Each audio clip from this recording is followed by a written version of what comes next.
Hey everybody, this is Josh. Welcome back to another Focus of the Week episode. Today we're talking about a couple different things, but let's start with chord closure. When we sing ah, or speak it, or whatever you call that, try that. Say ah. Now do this for me. Go ooh. Right. What's the difference there? Ooh. Ah. Try the ooh again. Ooh. Try that. Now go ah. Excuse me. What's the biggest difference there? The biggest difference is chord closure. The flow of air is kind of the same. Ah, I'm feeling the air push against or, try to get through the vocal cords, but they can't because they're closed or relatively closed. When we go, ooh, the vocal cords open. They kind of open at one side, which is why I'm doing it. Maybe this is a better way. Ooh. When we breathe in, they open, and when we whisper out, they stay open. But when we breathe in, ah, and bring them together, they close with the chest register muscles. Ah. So our goal is to incorporate this into the repertoire or into the vocal warm-ups. So let's start both here, like on a C, basses, tenors, ah, sopranos, altos, ah, or tenors can be up here too. Ah, let's try that. Ready? Ah. Now do it this way. Ah. One is very open, one is more closed. This might seem obvious and self-evident that we don't want to sing open. Why? Well, it sounds bad. It's incredibly breathy. You can't sing a line on that. You can't sing, Happy Birthday, Daddy. You run out of air really quickly. But when you close the chords, you can sustain that sound for a long time, 30 seconds, 45 seconds. You should try it. Pause the tape. See how long you can do it. So let's try this one more time. We're going to breathe in, chords open. You think the vowel that brings the chords together. Chords come together, think the vowel.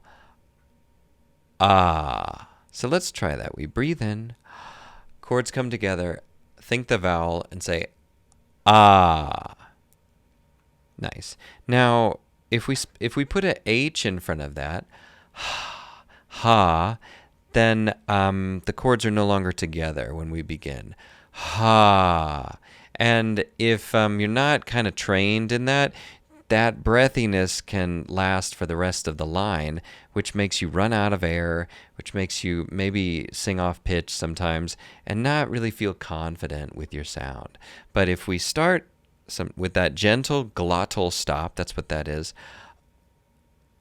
So try that. You inhale, chords come together, and then you can no longer exhale. You can't inhale either. Yeah. So the chords come together, and we want to sing no matter what with that chord closure. Now it becomes more difficult when we have consonants, different vowels, different pitches, a line. So in the chorus, we sing Hard Times Coming In No More. Let's do it in A. So we're singing, let us pause in life's pleasures and count its many tears. Now our goal is to not let the chords open and let breathiness come out in between the words, in between the notes, in between the vowels, in between the consonants. Some of these consonants are unvoiced consonants, which means like s, t, sounds that you can, consonants that you can't sustain on a pitch. Some of them are voiced consonants, which are consonants that you can sustain on a pitch. So like an L. This is more for like a soprano alto key. But tenors, you can sing it up here.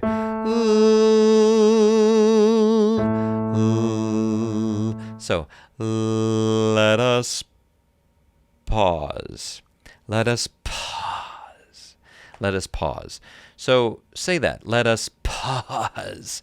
And let all the air out. Try that. Let us pause. Now, if we want to keep our breath, which is the goal, so that we can sing long lines, they can be beautiful, we want to not let that P explode. Let us pause. It's almost like a B. Let us pause. Let us pause. Try that. Let us pause. It's like a puff of air, a popping P. Let us pause in life's pleasures. If you're a member of the course, go to that lesson and download this lead sheet, and you can follow along with me.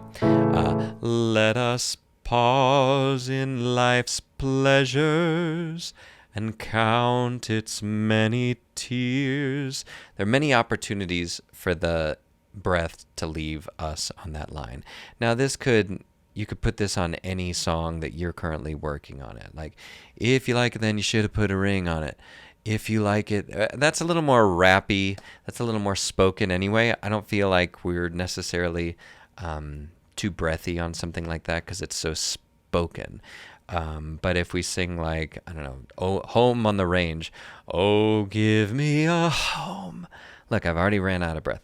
Oh, give me a home. Main thing is you don't want to leak air. Be jealous with your air. Keep it. Hold on to it. If I were to do it in tempo, oh, give me a home where the buffalo roam and the deer and the antelope play. Now, I was running out of air at the very end, but that was a long line anyway. All right, so in summary, chord closure. We can go, or, ooh, try that. And then we go, ah. Hold that for like 10 seconds. Ready? Ah. 3, 5, 6, 7, 8, 9, 10. Now, that's a pretty long line. A 10-second phrase is probably, maybe the longest line you need.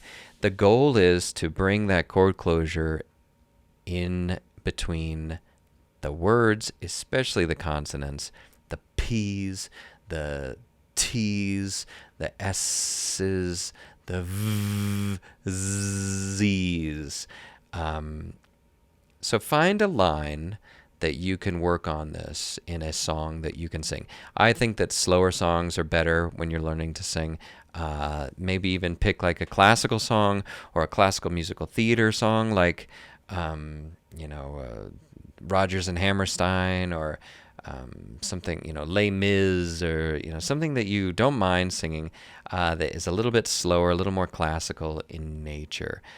Or a folk song is always really good too. Leave any comments you might have, and let me know if you have any questions. Thanks, everybody. If you'd like to learn more about this, check out www.singwithjosh.com. There's a great course on there. It's a voice building course. It teaches you all about how to exercise the muscles that are directly responsible for producing the sound that you've always wanted. So head on over there. You can leave a comment here if you got any questions. Thanks.